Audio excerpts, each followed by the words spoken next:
Hello guys, so in this lecture we'll see what is the concept of switching.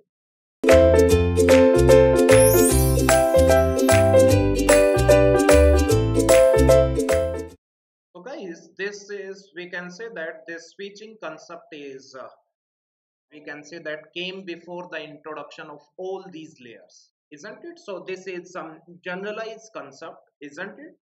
So we cannot say that this comes under this layer or that layer, isn't it? So this one is uses, isn't it? So we can say that in network layer, isn't it, and transport layer, how it is used, isn't it? We'll see one by one.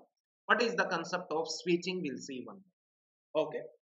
So switching is basically of two types. First one is known as circuit switching, and second one is known as packet switching, isn't it? Okay. So circuit switching and packet switching means what? We can say that whenever packet is moving to source to destination via some routers, so how, yes, this packet is going to be transmitted, isn't it? How the decisions will be taken and all these things. So one network that is known as circuit switching, one is known as packet switching. How circuit switching is done, we'll see how packet switching is done, and in the next video we'll see the comparison between the circuit switching and packet switching.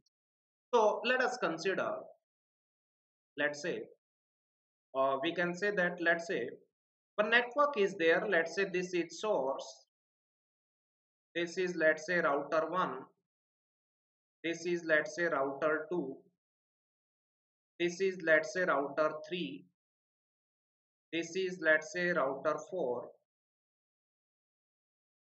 this is, we can say that, router 5, isn't it? Let's say this is one network and destination is there, isn't it? So in circuit switching, what will be there? We can say that circuit switching, yes, we can say that. Let's say source wants to transmit the packet to the destination D.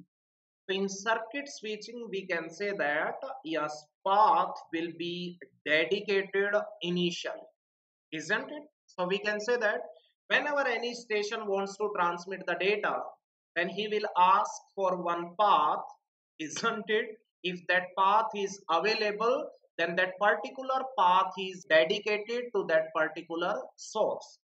Let's say this path is available and that is dedicated to this source, isn't it? This path, isn't it?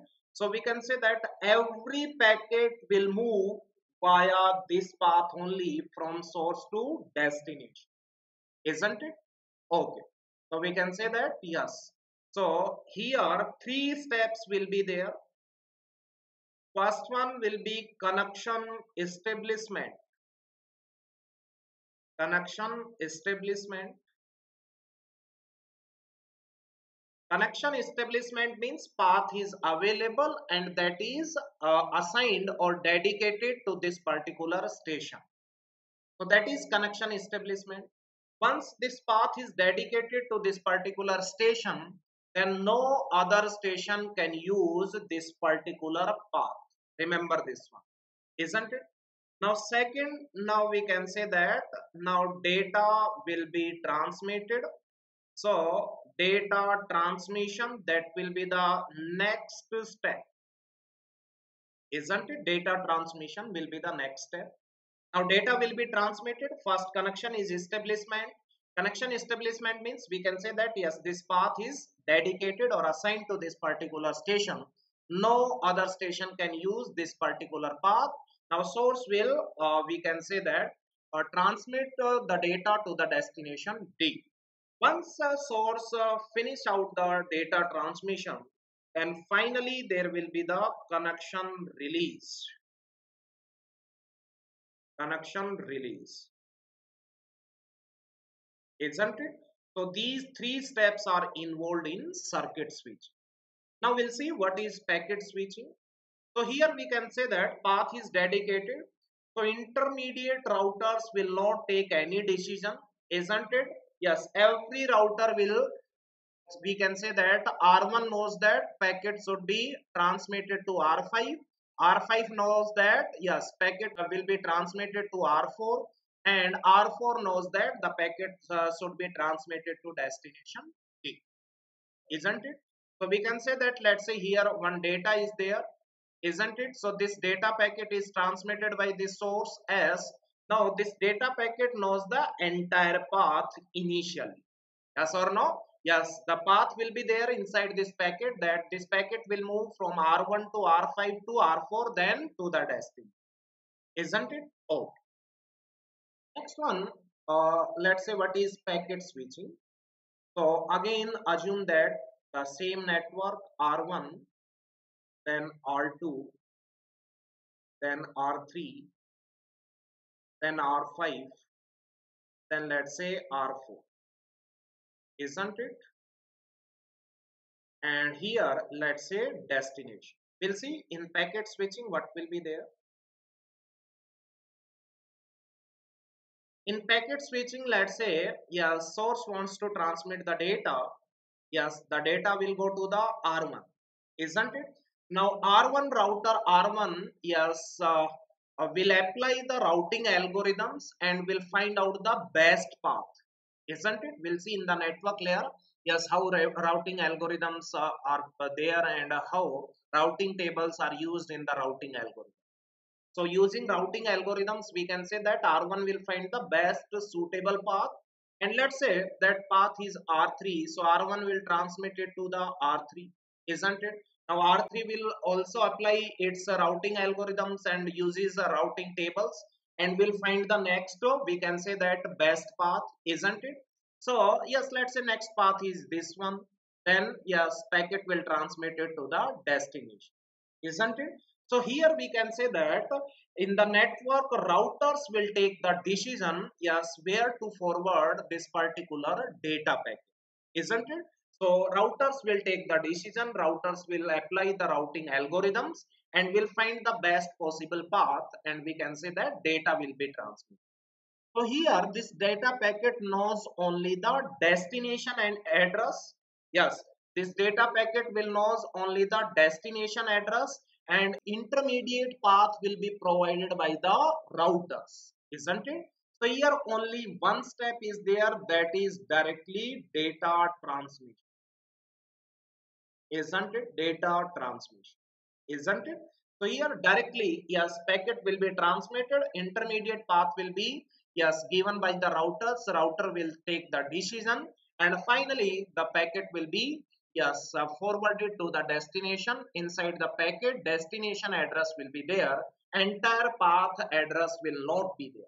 Now here, yes, that is the packet switching. This one is circuit switching, isn't it? Now you only tell me, yes, you only tell me, if we see circuit switching and packet switching, which will be the faster? Packet switching, guaranteed, because in the circuit switching, three steps are there. First, there will be a time taken in the connection establishment, then data transmission will take place, and finally connection release will be there. But in the, yes, packet switching, directly data transmission will be there, only one step, isn't it? But limitation of packet switching is what? Yes, it is used whenever data size, packet size is small. Because if packet size is small, then routers will forward it fastly. That's why packet switching is fast, isn't it?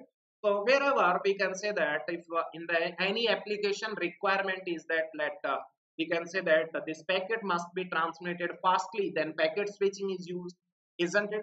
But packet switching is not, we can say that reliable. Sometimes packet will be lost whenever there will be congestion to the router.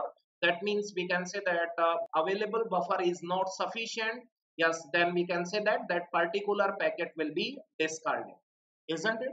But one more thing is, we can say that that is advantage in the packet switching.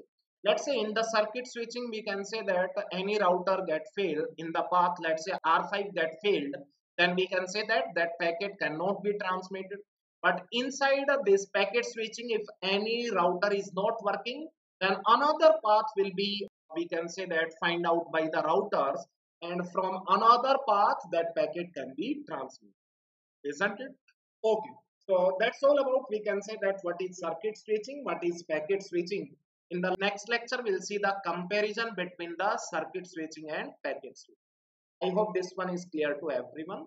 Okay guys, so thank you so much.